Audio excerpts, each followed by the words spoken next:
Hello, नमस्कार, आदाब, सत श्री अकाल और अस्सलाम वालेकुम। मैं हूं मोहम्मद अहमद काज़मी, लेकर आया हूं आपका पसंदीदा कार्यक्रम आपके रूबरू। देश में बहुत कुछ हो रहा है, हमारे पास वसाइल की कमी है। मीडिया स्टार वर्ल्ड सिर्फ 2 वीडियो हर दिन दे पाता है, लेकिन हमारी कोशिश रहती है कि जो भी कुछ आप तक पहुंचे वो अच्छे से छान फटक के सही खबरें आप तक पहुंचाई जाएं और निडर होकर के पत्रकारिता की जाए ताकि सही खबरें आप तक पहुंचाई जा सकें, ताकि हमारा हाल वो ना हो जाए जो गोदी मीडिया का है, उससे आप पहले ही परेशान हैं। आज जिस इशू पर हम बात कर रहे हैं वो बहुत अहम है। इशू ये है कि जमीयत उलमा और जमात इस्लामी, उनका नाम बार बार आता रहा है। जमीयत उलमा का कुछ ज़्यादा आता है नाम, कुछ बेगुनाहों की मदद करने के लिए क्लेम किया जाता है। जो एक आरएसएस का उर्दू अखबार है वो अक्सर उनको रोज़ाना मुसलमानों का लीडर बना करके पेश करता है। अभी हमने एक इंटरव्यू किया था जो आपने अभी चंद दिन पहले आपने देखा होगा, रिफत आरा भट्ट का श्रीनगर से, जो इनके वकीलों के पैनल में शामिल थी। उन्होंने बहुत सी हकीकतों से पर्दा हटाया है जो आप अब से पहले देख चुके हैं, और उस सब से ये अंदाज़ा लगाया जा रहा है, ये हो सकता है अगर जमीयत उलमा वाले लोग अपनी कोई सफाई देना चाहें तो हमसे रब्ता कर सकते हैं, हम उनका भी इंटरव्यू चलाना चाहते हैं। आज जिस इशू पे मैं बात कर रहा हूँ वो ये कि मोहन भागवत से मौलाना अरशद मदनी की मुलाकात, उसके बाद कोई डिटेल का ना आना, और अयोध्या का फैसला जिस तरह से आया वो आपके सामने है। उसके बारे में भी रिफत आरा भट्ट ने कुछ कहा है जो आपने सुना होगा कि ये फैसला पहले से तकरीबन तय था, डील हो चुकी थी। ये बहरहाल अदालत का मामला है। लेकिन मैं आज मेरे साथ ख़ास मेहमान हैं अनीस अहमद खान साहब, जो आरएसएस के काम करने की प्रणाली, वर्किंग स्टाइल, उसको काफ़ी नज़दीक से जानते हैं। आप वीर अर्जुन अखबार के एडिटर रह चुके हैं। अनीस अहमद खान साहब, वेलकम है आपका मीडिया स्टार वर्ल्ड में। आप ये बताइए कि ये जिस तरह का इम्प्रेशन मिल रहा है, जिस तरह की कुछ अलग अलग जगह से छन करके खबरें आ रही हैं, और जैसे कुछ तजर्बात, कुछ तो ब्लैक एंड वाइट में भी हमारे पास ऐसे सबूत हैं कि इनके वकील अदालतों में क्या करते हैं, वही करते हैं जो एजेंसियां, पुलिस, सरकार चाहती है, वो करते हैं। जो मुसलमानों के मदद की का जो ड्रामा किया जाता है अखबारों में, हकीकत वो नहीं है। आंखें खोल के जिए और जिसे कहते हैं ना, अंधभक्त ना बने। तो आप बताइए अनीस अहमद खान साहब के इन पर कैसे डोरे डाले हुए हैं उन्होंने, आरएसएस वालों ने, आखिर क्या है पीछे की कहानी और कौन से लालच या डर में ये सारा काम हो रहा है? आरएसएस वालों ने का इनके एक किस्म से अंदर एक गठजोड़ सा लगता है, लगता नहीं वो है, अगर आप उनके काम करने का तरीका देखें। जी जी। अब यहाँ से नहीं जाइए, एक वहाँ से जाते हैं, क्योंकि आपने जैसा बताया कि रिफत आरा ने बहुत कुछ आपको बताया। लेकिन एक बात ये कि मुस्लिम राष्ट्रीय मंच है, हाँ, आरएसएस का है, मुसलमानों को करने का, तो वो करती हैं, वो मुस्लिम राष्ट्रीय मंच है, मुसलमानों को अपने साथ जोड़ती है।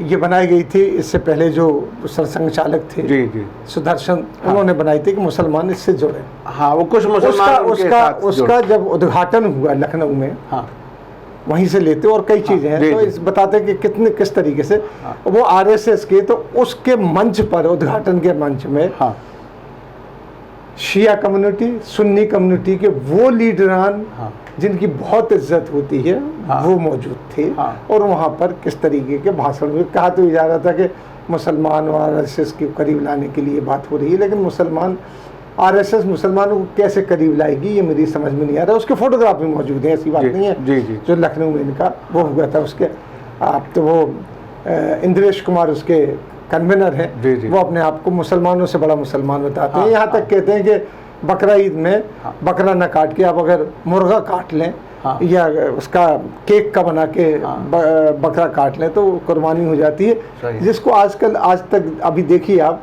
इसी को प्रोपोगेट किया जा रहा है कि सिंबलिक कुर्बानी कर दी।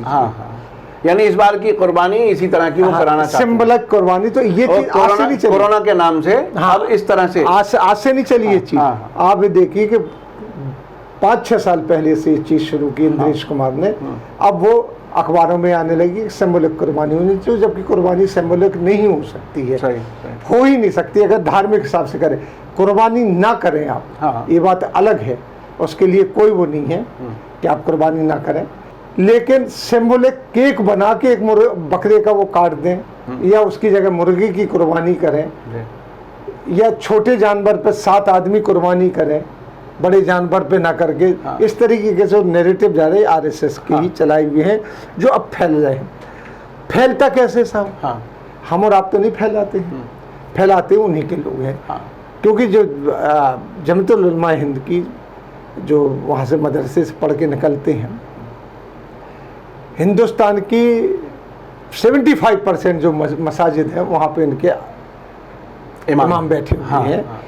ये अनाउंस करते हैं, मैं इनके बहुत करीब रहा हूँ, कि 24 घंटे के अंदर हम रैली करेंगे और 1 लाख आदमी इकट्ठा कर देंगे कहीं भी दिल्ली के अंदर। तो आ जाता है वो भी मुसलमान, जी जी, तहमद वाला, तहमद और दाढ़ी वाला, ऐसा नहीं है जो हम लोग बैठे हुए इस तरीके से नहीं, वो मुसलमान आ जाता है जिसके दिमाग में इनकी मोहरें लगी हुई हैं, क्योंकि वो पढ़ के वहाँ से निकलते, जैसा ही कह देते वैसे ही कहते। अब जो बकरा ईद का ही मसला देख लीजिए कि जिस तरीके से ये उलमा, जिस अभी जमीयतुल उलमा हिंद का बयान आया था उनके स्पोक्स पर्सन का, गिड़गिड़ा से रहे हैं कि सब मस्जिद में नमाज़ पढ़ने की इजाज़त दी जाए, हमें कुर्बानी करने की इजाज़त दी जाए। तो इजाज़त क्यों से मांग रहे हैं आप? पहली बात तो ये, वो तो पहले खुल चुका, वो तो पहले खुल चुका, लॉकडाउन खुलने के बाद बाकायदा ऐलान किया गया। देखिए इसके बावजूद भी कि यूपी से आ रहा है कि आप एक साफ जगह जाके, खुली जगह जाके कुर्बानी कर सकते हैं, इन लोगों की तरफ से कोई बात नहीं आई। ये हरदम आप देखिए मफाहमत की बात करते हैं। बात अगर जाए, जब बाबरी मस्जिद का एक किस्सा चल रहा था तो मैं वीर अर्जुन में एडिटर था, तो मेरे पास कुछ आरएसएस के लोग आए, बोले कि कोई ऐसे मौलानाओं की बात बताइए कि जो कि हम लोगों को इस्लाम के बारे में बता सकें। तो हमने बड़े मजाक में कहा आपको इस्लाम के बारे में क्या करना, आप पूछिए कि मुसलमानों के बारे में बता सके इस्लाम के बारे में। तो वो हंसने लगे, दोस्ती थी। उसमें 2 लोग आए सामने, एक तो निज़ामुद्दीन में रहते हैं, उनका नाम ये जमात वाले नहीं हैं, दूसरे हैं। तो वो आए और उन्होंने जाके वहाँ पे दर्स देना इनको शुरू कर दिया। उसी के बाद 3 तलाक का मसला निकला। उसी के बाद एक और मसला निकला था, आपको ताज्जुब हो, कि मुसलमान औरतों की खतने कराते हैं, तो बाद में बंद कर दिया गया। क्योंकि उसके बाद मेरी ही बात हुई किसी से, वहाँ के थिंक टैंक थे, मैंने कहा भाई ये क्या कर रहे हो, तो मुसलमानों में नहीं है। तो बोल कैसे, मैं तो फलाने साहब ने बताया था। तो हमने कहा नहीं ये है तो, लेकिन बोरा मुसलमानों में है चीज़। अभी 2014 के आसपास की बात है। बोले यार ये तो गजब हो जाएगा, बोरा मुसलमान तो मोदी जी के फाइनेंसर्स हैं, तो ये तो चीज़ गड़बड़ हो जाएगी। और रही इनकी बात, इनके जो बड़े बड़े जिनके नाम है, अगर नाम ले देंगे तो अब हो जाएंगे, लेकिन सब जानते 2 ही जमातें हैं, जमात इस्लामी और जमीयतुल कीजिएगा तबलीग, जमीयतुल उलमा हिंद, 2 ही चीज़ ऐसी हैं। इनके कारोबार बड़े फैले हुए हैं। अभी एक मसला है जो अभी 2-3 दिन पहले फिर उठा था, एक लाइब्रेरी बनवा रहे हैं। पिछले दिनों देखा था कि उसके ऊपर रेड पड़ गई थी। यानी एक मामूली से विश्व हिंदू परिषद के आदमी ने शिकायत कर दी कि इलीगल बन रही है, तो साहब कैबिनेट मतलब एसपी, डीएम और ऊपर से सेक्रेटरी लेवल के लोग आके उसको देखने, वो देवबंद में जो हो रही, देवबंद में जो हुआ था। उसके बाद आप ये देखिए कि मौलाना अरशद मदनी मिलने भी आ गए रात के अंधेरे। हालांकि पहली बार नहीं मिल रहे हैं लोग, इसके पहले सुदर्शन से भी मिल चुके हैं। इससे पहले वो थे जिन्होंने ये मुस्लिम राष्ट्रीय मंच बनाया। सुदर्शन एक कोशिश कर रहे थे मुसलमान करीब आ जाए, उससे पहले वो वहाँ मिल गए। लेकिन फोटो में आउट में यहाँ ये हुआ कि मोहन भागवत से मिले, चुपके से मिले, बाहर निकले, इनको पता भी नहीं चला कि फ़ोटो कब खींची। जब छप गई तो उनको पता लगा कि फ़ोटो छप गई। उसके बाद ये कहना चाहिए क्वारंटाइन में चले गए काफ़ी दिनों तक, जैसा आपने कहा, तो बोले नहीं। तो इनका एक गठजोड़ है, क्योंकि इनके कई ऐसे काम चल रहे हैं। एक है कि जो ये NH-24 बना हुआ है, बहुत बड़ा, जिसको मोदी जी ने उद्घाटन किया था। 9 किलोमीटर बना था, 45 किलोमीटर का उद्घाटन करके आ गए थे वो, जो मेरठ के लिए बना था, मेरठ एक्सप्रेस। इसके आगे चल के आप देखिए ढाकना मसूरी आती है, बड़ा मशहूर है, वहाँ का जेल भी मशहूर है और वहाँ की निहारी बहुत मशहूर है, वो शुद्ध घी की बनती है। तो वहाँ पे किसी साहब ने एक ज़मीन हाईवे के बिल्कुल, हाईवे नहीं बना था उसमें, तो वक्फ की थी कि साहब इसमें जमतुल उलमाए हिंद को, कि इसमें आप वो बनाइए मेडिकल कॉलेज। चले गए, वक्फ करने के बाद भूल गए कहाँ गए, क्या नहीं है, वो ज़मीन बिक गई। और वो कितनी की होगी, जब हाईवे बना तो हाईवे के आसपास की ज़मीनें बिक जाती। दूसरी बात आपको बताएं, जो आप पूछ रहे हैं इनका क्या है, इनकी जो मस्जिद है, जिसको मस्जिद नबी कहते हैं, ITO की मस्जिद, इनका हेडक्वार्टर है, वो 2 हिस्सों में है आजकल। एक कमरा तो मौलाना, एक कमरा इनको मिला हुआ है महमूद मदनी को तो पूरा ऑफिस ही है। अच्छा। उन्होंने 2 कमरे मौलाना अरशद मदनी को दे रखे, जिसमें ये रहते। उसमें बंदूकें तक निकल आई थी, सीने में बंदूक रख दी थी अरशद मदनी के, ये उनके भतीजे ने। और बड़ा चक्कर चला था, आज भी वो झगड़े होते हैं, आज भी रुके नहीं। तो उसके बदले में शीला दीक्षित ने, आप अगर देखें मिंटो रोड की तरफ, तो जो ITO है बहादुर शाह जफर नगर, उसके इस तरफ एक मस्जिद थी, उसमें प्रिंटिंग प्रेस लगी थी। बहुत पहले जब मैं बीरजन में काम करता था, मैं नमाज पढ़ने जाता था, एक प्रिंटिंग प्रेस लगी थी। वो प्रिंटिंग प्रेस के मालिक चले गए आपके लंदन, चला गया। वो बेशकीमती जगह है साहब, जगह की ITO पे है, उसकी कीमत नहीं, तो वो बिकी। बिकने के बाद उसकी रजिस्ट्री भी हो गई, सारा कुछ हो गया। अब वो कैसे हुई, क्या हुई, वो तो एक बात है। तो वो जमतुल उलमाए हिंद पार्ट 1 ने खरीद ली। उसके साथ ही मिंटो रोड पे बहुत बड़ी जगह दी गई इनको, अपने ऑफिस वगैरह, स्कूल वगैरह, ये सब बनाने के लिए। ये सरकारी मराहत लेते रहते हैं, वो चीज़ है जो लेते रहते हैं। इसके अलावा इनका जाहिर है बहुत कुछ उनकी सेवा करते हैं, तभी तो कुछ मिलता है। अच्छा, आप ये देखिए कि इनके झगड़े जो होते हैं, चाहे वो असम में झगड़ा हुआ हो जमतुल उलमाए हिंद का, वो झगड़ा होता है राज्यसभा की सीट की। एक ना एक आदमी इनका राज्यसभा में होना चाहिए, जो नहीं हो पा रहा है। पहले रहते थे, अब नहीं हो पा रहा है, पहले होते थे। महमूद मदनी तक रहे राज्यसभा में, इसके बाद राज्यसभा में बंद कर दिया, कांग्रेस नहीं रही तो दूसरे लोगों ने। अब तो बहुत ही कम घास डालना शुरू कर दिया, तो एक्सपोज हो चुके हैं बहुत बुरे उसके तरीके से।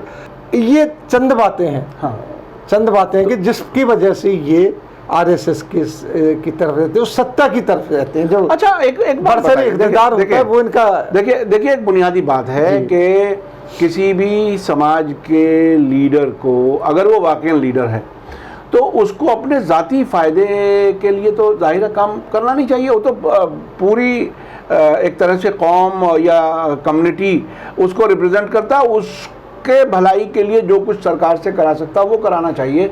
अगर ये सिर्फ ज़ाती पैसा इकट्ठा करने के लिए, इक़्तिदार इकट्ठा करने के लिए ही है, तो फिर इसके मानी क्या है? फिर मतलब जमीयत उलमाए हिंद जब कहा जाता है और एक फैमिली के साथ जुड़ जाता है, तो वो क्यों फिर किस काम की है, मुसलमानों के किस काम? भाई देखिए, मुसलमानों का कोई भी इदारे देखो, वो डायनेस्टी रूल चल रहा है उसमें।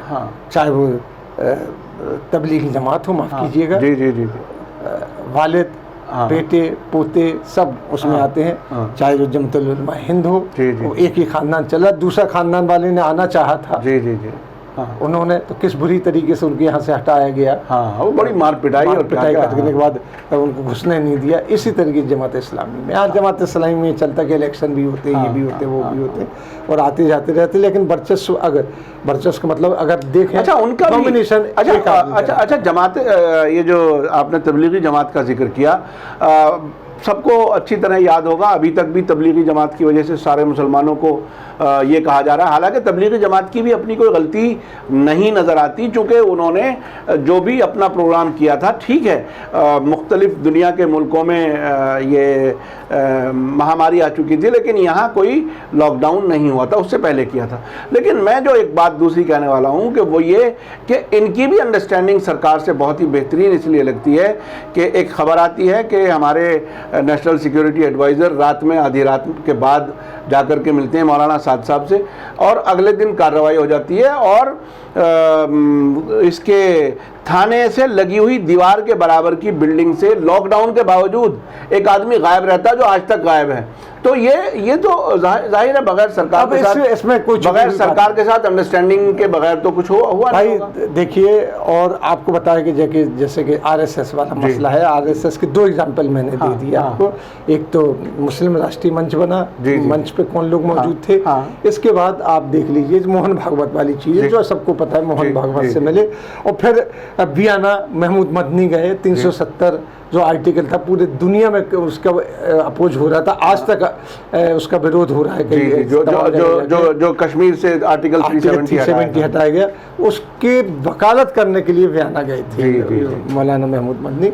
और हरदम आपने देखा मौलाना महमूद मदनी की तस्वीर भी आई जब ये 2002 के राइट हुए, उसके बाद ये मोदी जी हमारे वहाँ पे गुजरात में थे, तो गए तो उनकी कार पे, बुलेट प्रूफ कार में बैठते हुए, जाते हुए, घूमते हुए, ये तमाम तस्वीरें अखबारों में इनकी आई हैं। और इनके उनसे अभी तक ताल्लुकात रहे, मिलते भी रहे हैं और मिलते हैं। इस तरीके से तमाम आलिम है, लेकिन कमाल तो इनको तो देखिए कोई मिले और बहुत से लोग मिलते हैं, ये भी मिले, कोई परेशानी नहीं है। लेकिन ये रोज़ाना मुसलमानों के मसीहा के तौर पर भी मीडिया में दिखाए जाते हैं। ये जो कंट्राडिक्शन है ना, ये इसके मसलन कोई मिसाल के तौर पे मुख्तार अब्बास नकवी हैं, वो बीजेपी में हैं, सब जानते हैं, ठीक है, जो भी करेंगे वो बीजेपी की तरह से करेंगे, खुले हुए। लेकिन ये जो मौलाना मदनी एंड कंपनी जो हैं, उनको रोज़ाना, अच्छा मैं तो जान सकता हूँ, समझ सकता हूँ कि आरएसएस के दैनिक जागरण का अखबार इनकलाब, जाहिर है वो तो उन्हीं को लीडर बना करके पेश करेगा जो मुसलमानों के काम ना आए। तो ये एक अजीब, काम ना आए नहीं, मुसलमान के काम आते हुए उनके काम बिगाड़े, काम बिगाड़े बल्कि मुसलमानों का नुकसान कराने के लिए। तो ये बहुत ही अजीब और बहुत ही तकलीफदेह सूरत हाल है। लेकिन कुछ अंधभक्त हैं जो हमारे वीडियो के नीचे भी कमेंट्स करते हैं कई बार कि नहीं साहब ये तो बड़े मसीहा हैं, आप इनके बारे में ऐसी बात ना करें। लेकिन और कोई खास बात अगर रही हो तो आप अपनी बात पूरी। बातें तो बहुत हैं इनकी, क्योंकि कभी जैसे कि आरएसएस का है ना, कि उसकी कोई चीज मंजरे आम पे नहीं आती है, बहुत दिनों बाद पता लगता है। अब कुछ ज्यादा आने लगी क्योंकि सरकार उसकी, तो लोग जर्नलिस्ट है उसकी काट छाट खोजबीन करते हैं, आप जैसे लोग, तो कुछ चीजें आने लगी, इनकी नहीं आती है। मुझे मालूम है, आप भी जाइए जमतुल उलमा हिंद में तो प्रेस को इनवाइट नहीं है, सिर्फ प्रेस कॉन्फ्रेंस कभी कभार करते हैं, तो खाना वाना खिला दिए, सब कुछ कर दिया, आप जाइए बाहर। कभी ये नहीं होता जिस तरीके से, और आप कांग्रेस में जाते हैं, अंदर तक घुस गए, बैठे हुए बात कर रहे हैं, कुछ भी कर रहे हैं किसी पार्टी में, तो मुस्लिम जितनी बड़ी जमातें हैं उनमें आप फ्रीली नहीं जा सकते एज ए जर्नलिस्ट। मेरा लिख के ले लीजिए, चंद लोग ऐसे होते हैं जो उनके बड़े वफादार नज़दीकी होते हैं, तो वो आते जाते रहते हैं। वो इसलिए मैंने पूछा कि आप प्रेस को क्यों नहीं बुलाते हैं, जिससे आपकी पब्लिसिटी होगी, आप इतने अच्छे काम कर। बोले नहीं हम प्रेस को करीब नहीं रखते हैं। और इनकी कई चीज़ें हैं जो वो दिखाना नहीं चाहते, बताना नहीं चाहते। आप जाएंगे, जाती बात है, प्रेस वाले हैं तो आप तो कोई बुरा लगेगा, आप लिखेंगे। ये झगड़ा ही है, ये झगड़ा ही बहुत बड़ी दिनों बाद आया कि उस मस्जिद के ऊपर झगड़ा हो रहा है, महमूद मदनी उनका कब्जे के ऊपर। अब बताइए, आप अगर मुस्लिमों के रहनुमा तो मस्जिद पर क्यों कब्जा कर रहे हैं? सही। उसके पास आपने देखा इन्होंने शॉपिंग सेंटर ही बना रखा है बड़े बगल में, जिसमें ऑफिसेज हैं। तो आईटीओ पे जो जमीन है तो वो तो ऐसे ही लोग कहते हैं कि यहाँ तो उतना सोना बिछा दीजिए। जाहिर है बिल्कुल, बहुत सबसे दिल्ली के पास सबसे कीमती जगहों में से एक है। अब वो भी, इसके अलावा इनकी आसाम में बागान है, देहरादून उसमें आपके दार्जिलिंग में चाय के बागान है, कई जगह। इन अफ्रीका में इनके काने हैं उसकी पत्थर की, अच्छा, कई जगह हैं, हिसाब फैला हुआ है। वो नहीं कहते कि होना चाहिए, बिल्कुल होना चाहिए, लीगल है तो आपकी नहीं वो हो। देखिए अगर मुसलमानों की मदद के लिए पैसा इकट्ठा किया जाए और उससे जाती प्रॉपर्टी बनाई जाए तो वो जाहिर है मुनासिब नहीं है। अगर उस पैसे से कारोबार करें, ऑर्गेनाइजेशन के नाम पर ही करें, उसी में उसका पैसा लगाएं, कुछ मुसलमानों की भलाई के लिए स्कूल खोलें, यूनिवर्सिटी खोलें, टीवी चैनल चलाएं, कुछ करें, लेकिन ऐसा तो कुछ। बाबरी मस्जिद के ज़माने में मौलाना मदनी साहब मिले भागवत से, उसके बाद सब जगह होने लगा कि अब फैसला आरएसएस के फेवर में जाएगा, ये लोग नहीं बोले, और हुआ वही हुआ। वही हुआ। कोई नई चीज़ नहीं हुई थी, हम और आपने बैठ के यही बात की थी, नहीं होनी था। हाँ बिल्कुल। बहरहाल अनीस साहब, आपने बहुत सी इन्फॉर्मेशन दी, और देखिए, बुनियादी बात, किसी से कोई ज़ाती हमारी कोई इख्तलाफ नहीं है। हम सिर्फ ये कहना चाहते हैं कि अगर मुसलमानों का, कौम का पैसा है तो वो उन्हीं की भलाई में लगे, ना कि उनके ख़िलाफ़ लगे, ना कि उनको नुकसान पहुंचाने के लिए लगे। और ज़ाती कारोबार कोई किसी का कुछ भी हो, उससे हमें कोई लेना देना नहीं है। बस ये है कि अगर कोई ये जाहिर करे कि वो मुसलमानों का लीडर है या किसी भी कम्युनिटी का, तो वो उसमें ईमानदार रहे। बस यही मैं समझता हूँ हमें सभी को उम्मीद करनी चाहिए, जो यहाँ पर नज़र नहीं आ रहा। इसी के साथ मुझे दीजिए इजाज़त। धन्यवाद, शुक्रिया। जय भारत, जय हिंद।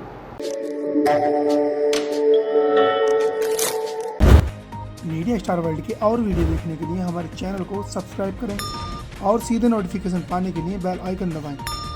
और अगर हमारी खबर सच्ची और अच्छी लगे तो अपने व्हाट्सएप, इंस्टाग्राम, फेसबुक और ट्विटर अकाउंट पर ज़रूर शेयर करें।